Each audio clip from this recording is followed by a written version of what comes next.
the good news. That's the message that everyone has to do. So, what we are going to look at is the part B of this message, verse 20. Teaching them to observe all things that I have commanded you. So those who have been saved are advised to observe certain things. And those things are the things that when they observe are able to build them up to the fullness of the stature of the measure of Christ. So we can look at several other passages that would help us understand what this building up is. Recall that Peter, in the course of our series, we looked at 1 Peter chapter 2, that Peter made us to understand that we are lively stones. And we use the illustration, the building we had at the back there, to illustrate that when this building started, it was invisible. We had piling on the ground. And then we had to build more pillars upon the pilings that are on the ground. So those pillars stood out, and those are the things that we do, see, and observe. And they were still in the skeletal form, up until the point where we now have them the way it is, to the point where we will now have bricks that will be built on top of each other to give shape to the skeleton we have out there.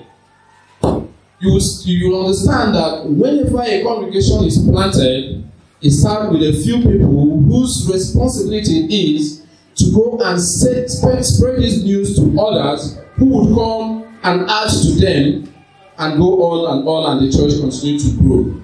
So Paul mentioned about the foundation that we must all build upon, which is Jesus Christ.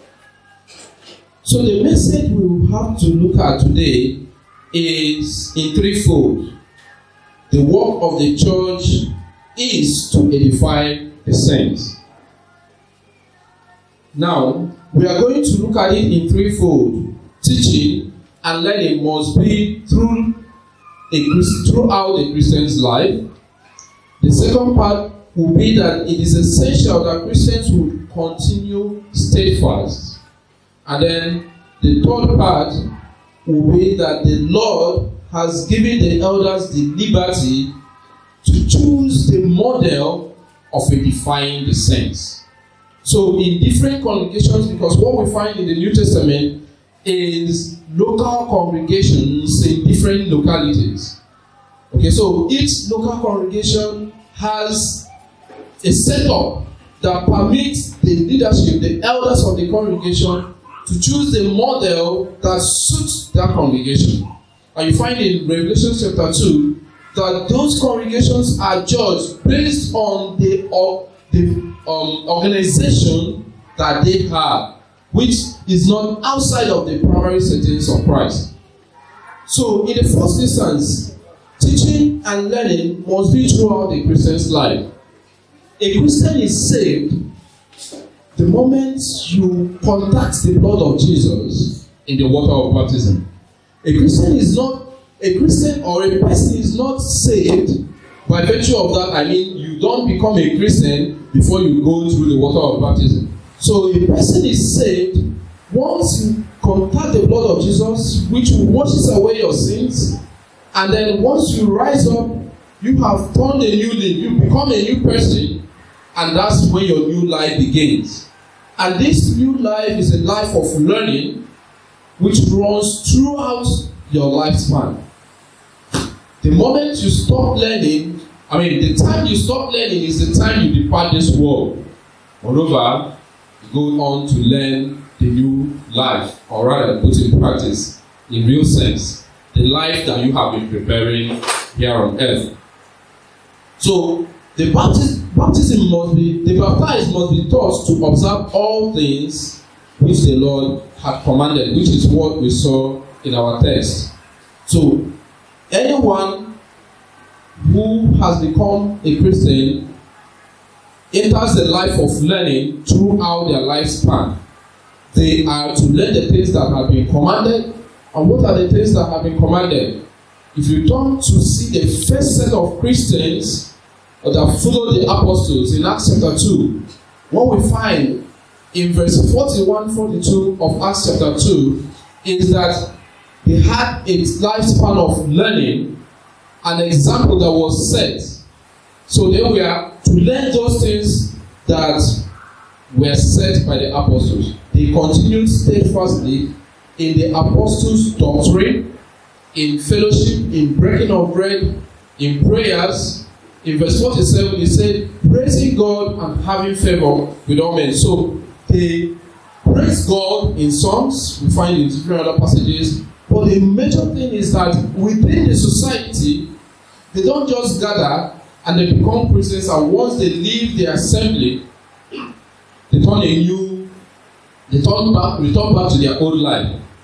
They began to have favor with all men because the life they lived was quite different from what people used to know. So that's what we find in the first instance. Now, we also find that with respect to teaching and learning, Christ had equipped the church to take up that responsibility. In Ephesians chapter 4, if we read verse 11 and 12 and 14, verse 11 to 16, I would like us to quickly run through. You will see that Christ first set up the church and equipped it with people whose responsibilities are to guide the church, to edify the church, to build it up. But look at what that passage says. Verse 11, and he himself gave some to be apostles, some prophets, some evangelists, and some pastors and teachers, for the equipping of the saints for the work of the ministry. So you see, one part of the responsibility of these people, including the elders and the evangelists, is to equip the saints for the work of the ministry. And what is the ministry? To go and make more saints. Okay, so it is our responsibility to go and preach to people first. Secondly, it says, for the edifying of the body of Christ. So the responsibility of the people who have been put in charge of the congregation, is so that they would build up. Just like Peter said, lively stones build upon another. So their responsibility is to build up the saints together into lively stones, so that our mind will be the same. We think alike, we practice the same thing, we do the same thing. Wherever we are met, people, we come in contact with people, they will say, yes, these people are like minded. Okay? For the equipping of the saints for the work of the ministry. Okay, let's see verse 13.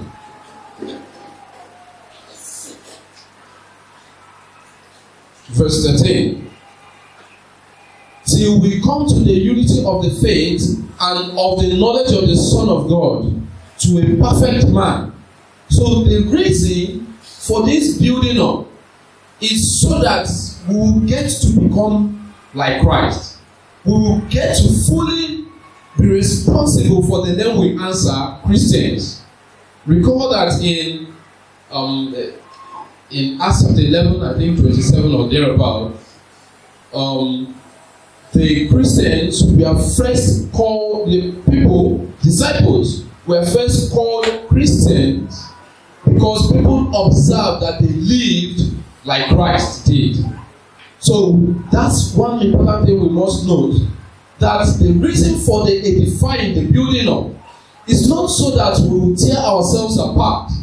It is so that we will be so united in faith that we will come to the full knowledge of Christ, so that we will become the perfect man. Christ is a perfect man and has given us a perfect law of liberty. So we would come to become this perfect man, to the measure of the stature of the fullness of Christ.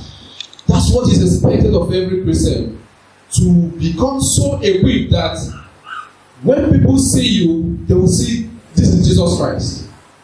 You will take up the whole thing that has to do. You will absorb Christ. You will live like Jesus will live. 14 and 15. That we should no longer be children, tossed to and fro and carried about by every wind of doctrine, by the trickery of men in the cunning craftiness and deceitful plottings. Now this is what has torn the church asunder. Even Paul, before his departure, warned the elders of Ephesus that they should be mindful of this kind of thing, cunning craftiness of people. People whose mission is to tear apart the flock that the elders' mission is to bring together. Be careful of them. And how do those people come about? By deceitful teaching. Every wind of doctrine that pass by, you just join. And it blew this way, you follow, you join. A different preacher comes and says, no, it must be this way, you join. And then that preacher's face passes, another one comes and says, oh, okay, you follow him. Be careful and mindful so you won't be waved about by every wind of doctrine. So that's what the mission of edification is to prevent in the lives of every Christian. And then 15. It goes on to say, but speaking the truth in love may grow up in all things into him who is the head, Christ. 16. From whom the whole body, joined and knit together by what every joint supplies, according to the effective working by which every part does its share, causing growth of the body for the edifying of itself in love. So you see that for this congregation especially, it does not need the church to come and edify it. It does not need Lagos Island to come and edify. It does not need any other congregation to come to build it up. It is itself that will build itself up. It is this congregation's mission to build itself up. We cannot get to this point when there are ailments, diseases that is stationed to tear it down. Where there are ligaments that have been eaten up, there are bones that have been broken, and the body is doing nothing to repair it. You see, God uses this to teach us. The human body, left of its own, has the capacity to heal itself, self-healing. It may not be as quick as in some people, okay? It may not also be as quick as what the medication given could do, because what the medication does is to trigger and quicken the healing process.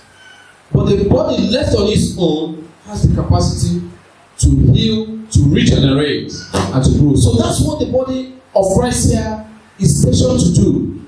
To heal when it is broken down, find peace and find healing through the effective working by which every part supplies. So not one part, not the leadership alone, but both the leadership and the followership supply what heals and causes growth of the body.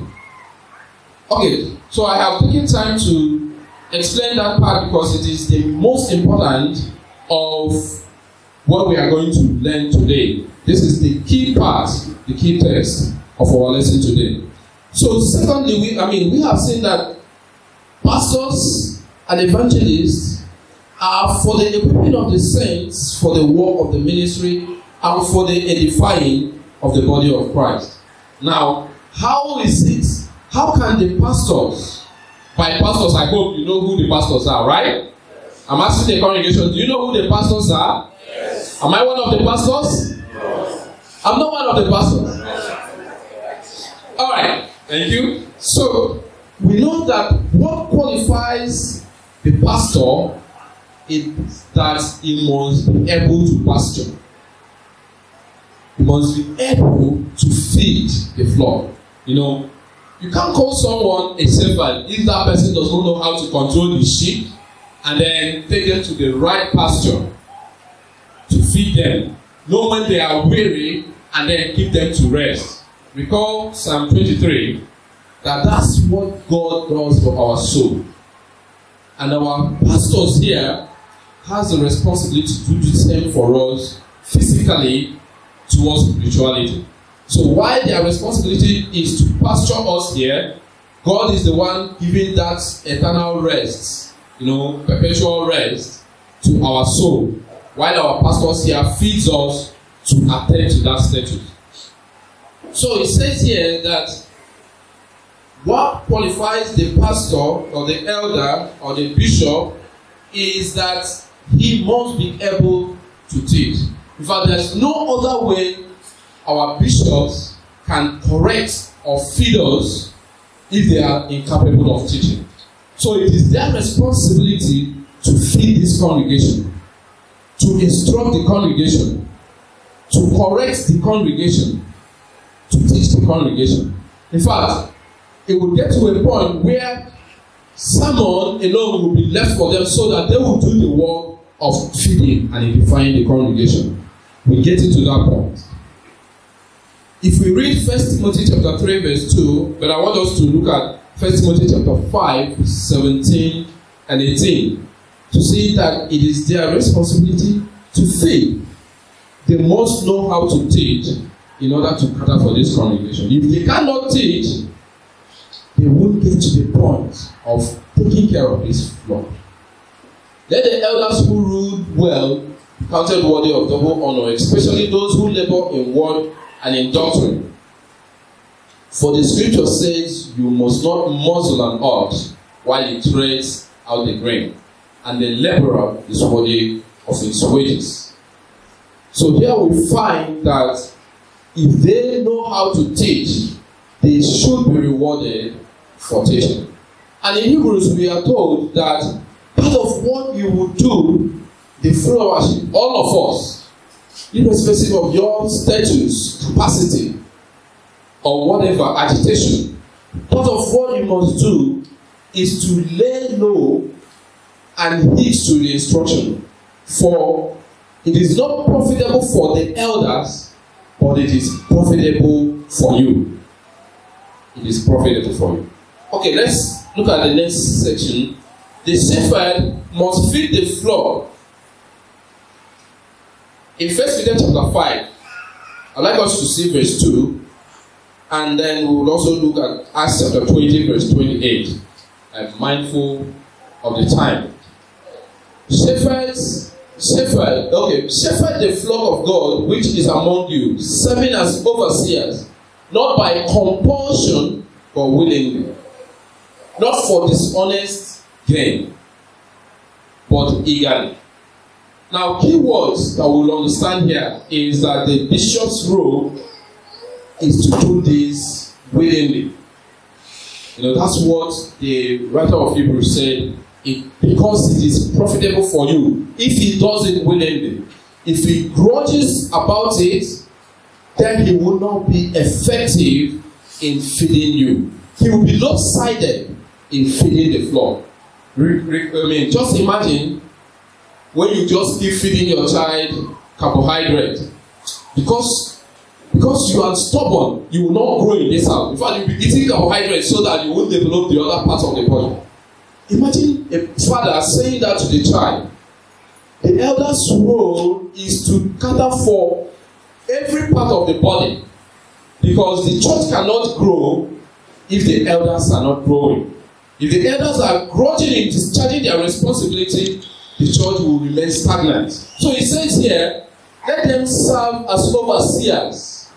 Overseer is one who takes oversight, who look above you. You sit there, they are standing, they are seeing what's happening. While you are facing this way, they are seeing everything that's happening. That's their responsibility. Let them not do it by compulsion, but let them do it willingly. How can they do it willingly if they do not have the liberty to do it willingly? Not for dishonest gain, but eagerly. It is not because of the money that they are paid. Of course, here we can actually say that our elders are spending more than we are paying them. Would that be correct? Yeah, even if you are not paying them anything, you are paying them, right? Nothing. You are paying them nothing. So they spend more than you are paying them. And for that reason, They are not doing the responsibility because of the money, dishonest gain. They're not even doing it because, guys, I have a challenge when you say Elder Ekong, Elder Ishe, because you have converted it to a title. So if you don't call them elder, then you are not respecting them. That's how you see it. They are not even doing it because you put bishop in their names. They are doing it eagerly and willingly. So let us give them that free hand to discharge their responsibility. So the church can only grow when they have leadership who are interested in their growth. Christians need the pure milk of the Word of God in order to grow. Okay, let's look at this passage I skipped in Acts chapter 20, verse 28. Before we now go back to this first book here. Acts 20:28 says, therefore, take heed to yourselves and to the flock. First, take heed to yourself. Paul said the same thing when he addressed the evangelists. Take heed to yourself and the gospel. Be mindful of it so that you will save both yourself and those who hear you. Paul is saying the same to the elders because the role of the elders encompasses more than the role of the evangelists in the congregation. And so he said, take heed of yourselves and the flock, among which the Holy Spirit has made you overseers, to feed, to shepherd the church of God.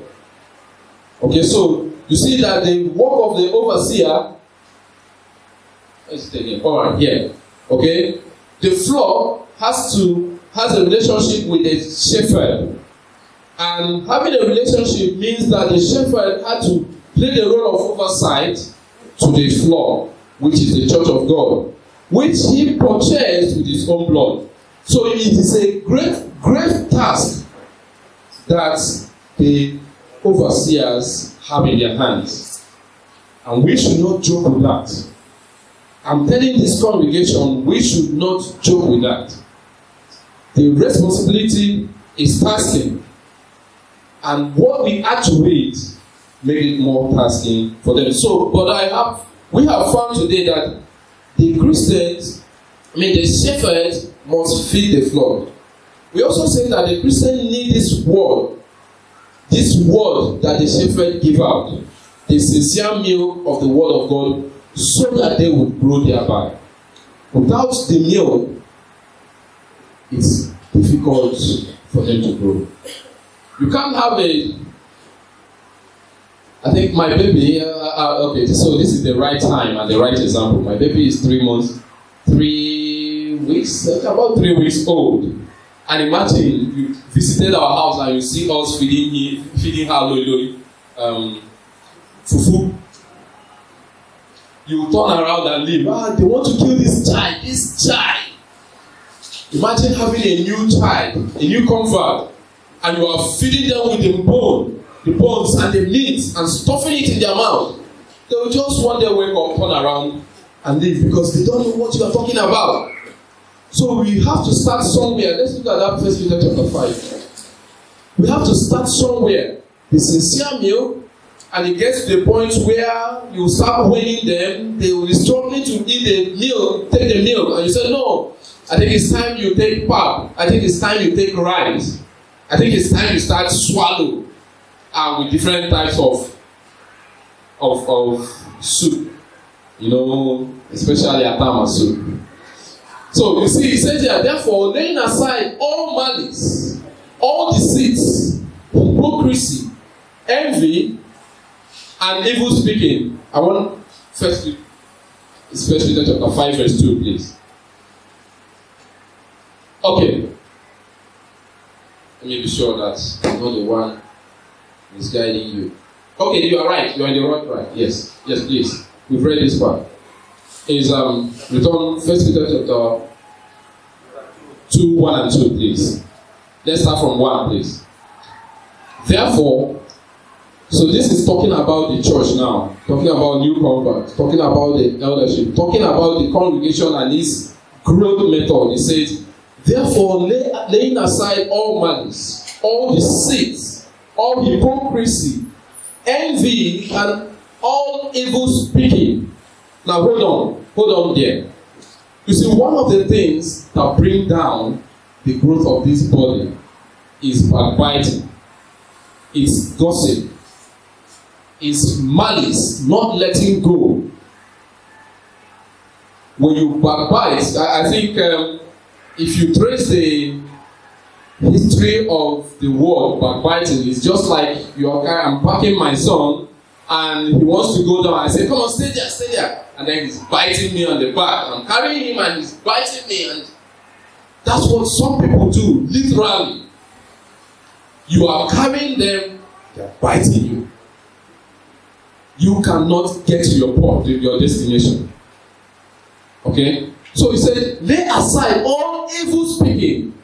Here I didn't differentiate it, but I've started differentiating it. At the point, we will get to know all the evil speakings that the scriptures condemn. Okay, let's see two. So lay aside all of this, as newborn babes desire the pure milk of the word, that they may grow thereby. 3.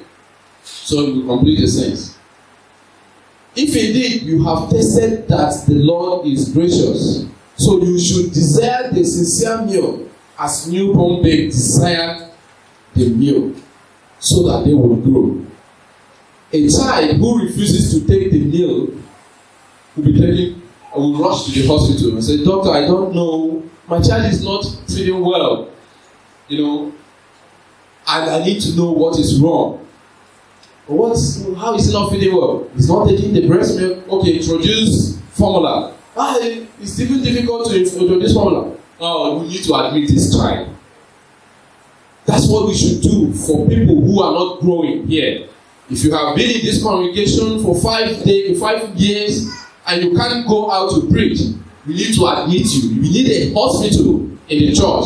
We need to place you in this church every morning and night, feed you with this word, so that you will grow and be able to talk to others. So that's what every Christian needs, the sincere milk. Christians who do not grow are in danger of falling. Remember when we started, we looked at our key text, Ephesians chapter 4, where it told us that we should be careful not to be carried about by every wind of doctrine. So any Christian who is tossed to and fro, like James said, is doomed. Such Christian is at the point of collapse. That's why the writer of Hebrews said that as at the time you shall have been teachers, you still need to be fed the sincere milk. We should get to a point where we don't need that milk. We need the meat. We should demand for the meat. We should demand for the meat. Okay, the second part is that it is essential that Christians continue steadfastly. We have already read Acts chapter 2, verse 42. They continued steadfastly. Why the church grew in Acts chapter 2 from 3,000 to Acts chapter 4, when you get to 5,000, and it got to 6,000, and then they became a multitude, was because they continued steadfastly. Now, we found there that their continuing steadfastly was not just because they assembled at a place. In Jerusalem church, they assembled in Jerusalem church and started growing from there. And then when persecution came, they scattered. They didn't stop growing. As they reached wherever they went to, they spread out good news and they started growing. So they even grew when they scattered more than they grew when they were in one place. That's what the Word of God taught us. All Christians must function as part of the body or part of the local congregation. We found in Acts chapter 9, I would like us to quickly read there, verse 26 through to 27, an example that every Christian must function as part of the local congregation. Every member also has a work to do. Okay? Alright, I want to skip this part. You can read it at your convenience. Acts chapter 9, 26 to 27. But I want us to read 1 Corinthians chapter 12, verse 12 to maybe 15. But at your private time, you can read to 26. Now look at the illustration that Paul used to show that every Christian has a part to play. He says here, for as the body is one and has many members, but all the members of that one body, being many, are one body, so also is Christ. For by one Spirit are we all baptized into one body, whether Jews or Greek, whether slave or free, and have all been made to drink into the one Spirit. For in fact, the body is not one member, but many. If the foot should say, because I am not a hand, I am not of the body, is it therefore not of the body? Go on. And if the ear should say, because I am not the eye, I am not of the body, is it therefore not of the body? Right on. If the whole body were eye, where would be the hearing? If the whole body were hearing, where would the smelling be? But now God has set the members, each one of them, in the body just as He pleased. And if they were all one member, where would the body be?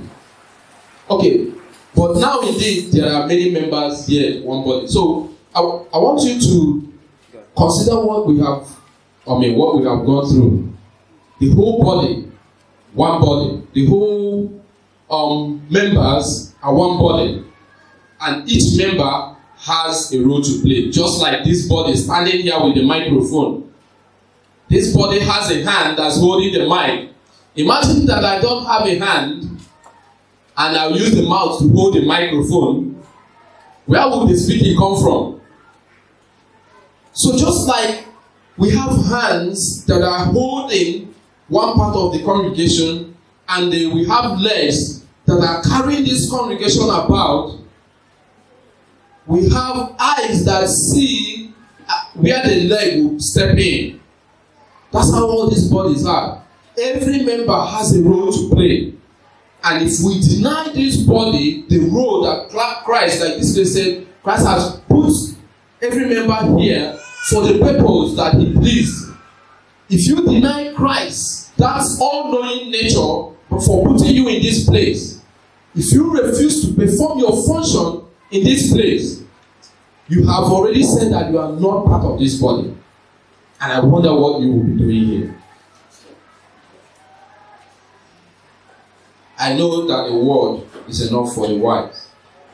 Members must not forsake the assembling of themselves.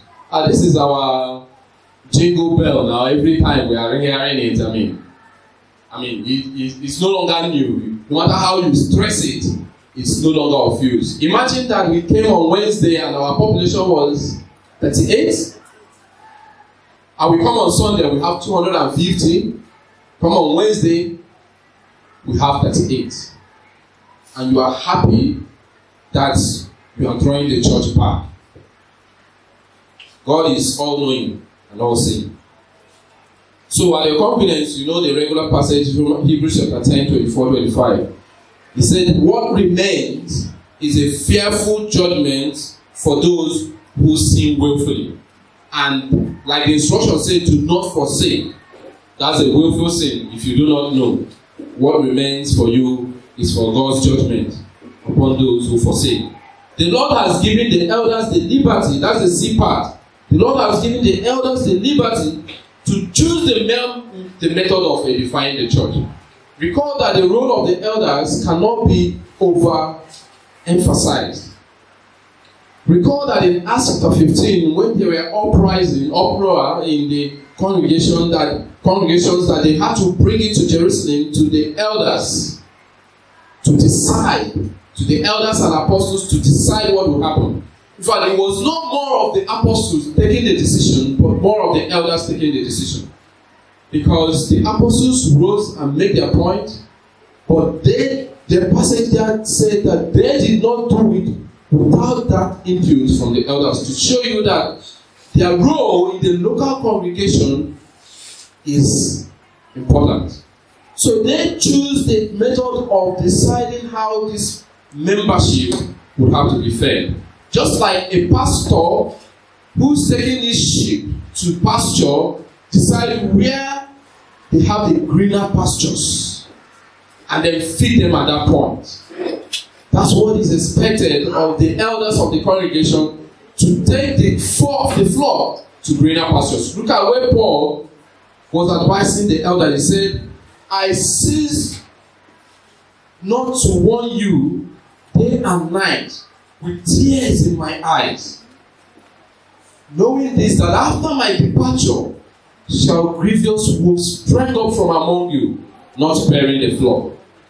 So Paul knew what would happen in the church, and that's why he kept warning the elders. And that's why I also am emphasizing on the role of the elders to keep warning the church, irrespective of how they are doing it, to keep warning the church of the dangers of people who are here planted to tear the church apart. The elders have to take oversight. I'm not saying the preacher will not perform his duty, but the preachers come and the preachers go, the elders remain. So it is them who will take perfect oversight of the congregation to warn them without ceasing, day and night, even if it means with tears in their eyes. It is their responsibility. So they choose the method of edifying the church. We have that there are essential things that they cannot go out of. For example, on the first day of the week, we found the major things that are done on the first day of the week. Acts chapter 2, verse 42, Acts chapter 20, verse 7, shows us the major things that are done. And that's what we, in quotes, call the 5 items of worship. But in that 5 items of worship, there are those who say, admonition is encompassed in teaching, so we will take teaching, or we will take only admonition, sermon, and that encompasses teaching. Well, if the elders there say, okay, we want to collapse teaching and sermon together as one, that's the point. They decide how those will be administered. However, teaching must be done on the first day of the week, because the instruction we have in the scripture is that they continued steadfastly in the apostles' doctrine, which must be done on the first day of the week. Okay, so there are also optional methods that have been effective. In some congregations, they keep dragging how teaching will be done, but we found in the scriptures that there are optional methods. Some congregations, as large as they are, decide to divide the church into 8 groups. So we have primary session, who take primary, secondary session, who takes what is due to them. We have divisions into male class, sisters class. We will get to a point, it's because of space that we are doing this. But we will get to a point where we will have Bible classes by age or by sex when we enter this our mansion. I know the women are agitating for that. I have received countless appeals to make room for them to hold their classes so that they would listen to things that pertain to women and grow thereby. But we know that we shouldn't run faster than our shadows. We will get to the point where it will become clear to everybody that we have more rooms to take more people into different classes.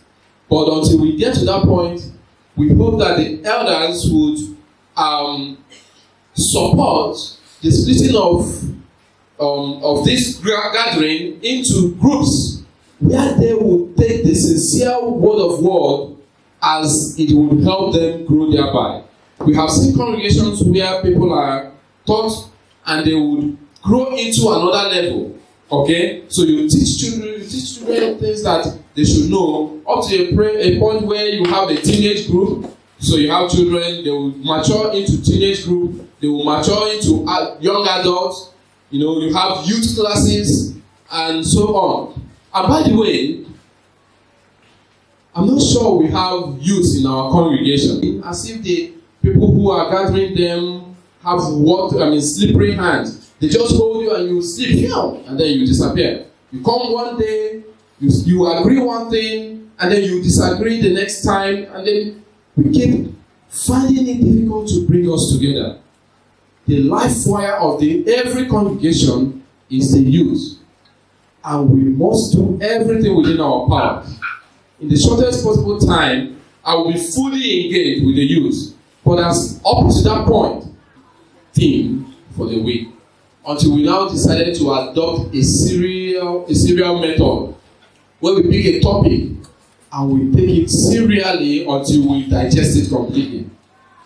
And that has also proven effective because it started by changing you and changing me. And it is expected to have taken us to a level where we would be cohesive, where we would be glued together, joined to supply the need of every joint in the body. But if we have not gotten there, I pray that God will give us the ability to get there. So we have various other means, but what we have learned and studied today is that as Christ instructed that we should teach them to observe all things, we have seen that it is the responsibility of the leaders, the elders, the preacher, to teach, to instruct, to bring up, to edify, to build up the congregation till they become mature, perfect, and attain the statue of Christ. God desired that when He looks at us, He sees Christ, that perfect man that went to cross for the imperfect man. May the good Lord bless us and give us the ability to subject ourselves to education so that we will get to the statue that Christ desires of us in Jesus Christ's name.